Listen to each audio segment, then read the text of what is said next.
दोस्तों, दज्जाल इस वक्त इस दुनिया पर मौजूद है।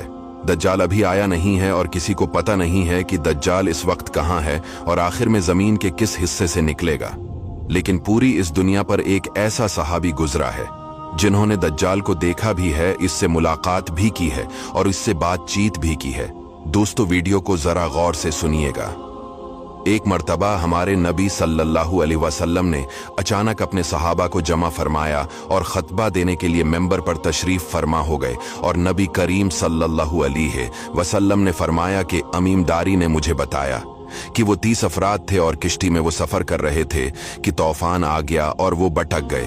तकरीबन महीना भर वो समंदर में घूमते रहे और एक दिन सूरज गुरूब होने के वक्त एक नामालूम ईलैंड पर वो पहुंचे। उन्हें वहां सयाह रंग की मखलूक नजर आई जिसके जिस्म पर बाल बहुत ज्यादा थे। उन्होंने उससे पूछा कि तुम कौन हो? उसने कहा, मैं जासूस हूं, और कहा कि हमें अपने बारे में कुछ बताओ। उसने कहा कि ना मैं तुम्हें कुछ बताऊंगा न तुमसे कुछ सुनूंगा। तुम उस बदखाने में जाओ, वहां एक शख्स तुम्हारा बड़ी बेचैनी से तुम्हारा वेट कर रहा है, वही तुम्हें कुछ सुनाएगा भी और बताएगा भी। फिर वो सब अंदर चले गए। वहां एक शख्स सख्ती से जंजीरों में झगड़ा हुआ था। उसने पूछा कि तुम लोग कौन हो और कहां से आए हो? उन्होंने बताया, शाम से आए हैं। उसने पूछा, अरब का क्या हाल है? और एक शख्स वहां पैदा होना था, उसका क्या हाल है? यानी हमारे नबी अलैहिस्सलाम के बारे में पूछा। सहाबा ने बताया कि वो अच्छे हाल में है। पहले तो उनकी मुखालफत हुई, लेकिन अब वो तमाम अरब पर वो गालिब हो गए हैं। ये सुनकर उस शख्स ने 3 चीखें मारी और बोला कि मैं दज्जाल हूं और कहता है अनकरीब में आजाद हो जाऊंगा और जमीन का चप्पा चप्पा में गुमूंगा और इसका कोई हिस्सा नहीं छोड़ूंगा सिवाय मदीना के, क्योंकि मुझे में वहां जाने की ताकत ना होगी। और एक रिवायत की रोशनी में ये बात भी कही जाती है कि दज्जाल को हजरत सुलेमान अलैहिस्सलाम ने कैद किया था। दज्जाल का फितना तारीख में एक बहुत बड़ा खतरनाक फितना है।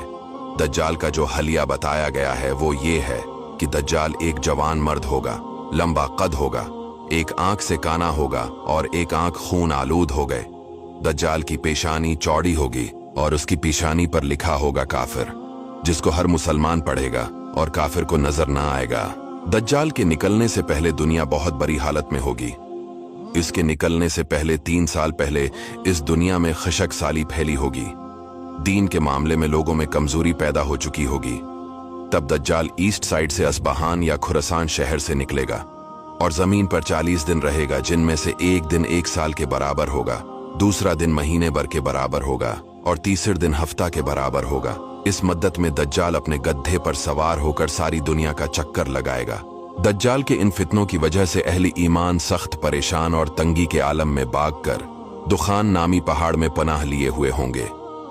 लेकिन दज्जाल उनका पीछा करके पहाड़ का गैरा करेगा। तब अल्लाह पाक हजरत ईसा अलैहिस्सलाम को नाजिल फरमाएगा।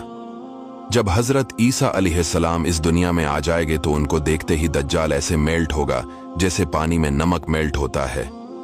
आप अलैहिस्सलाम दज्जाल को मकाम लित पर कत्ल करेंगे और उसके फॉलोअर्स में से किसी को भी जिंदा नहीं छोड़ेगा। ये फितना बहुत शदीद होगा। नबी पाक अलैहिस्सलाम ने फरमाया कि जो सूरह कहफ की पहली 10 आयतें याद करेगा दज्जाल के फितने से महफूज रहेगा।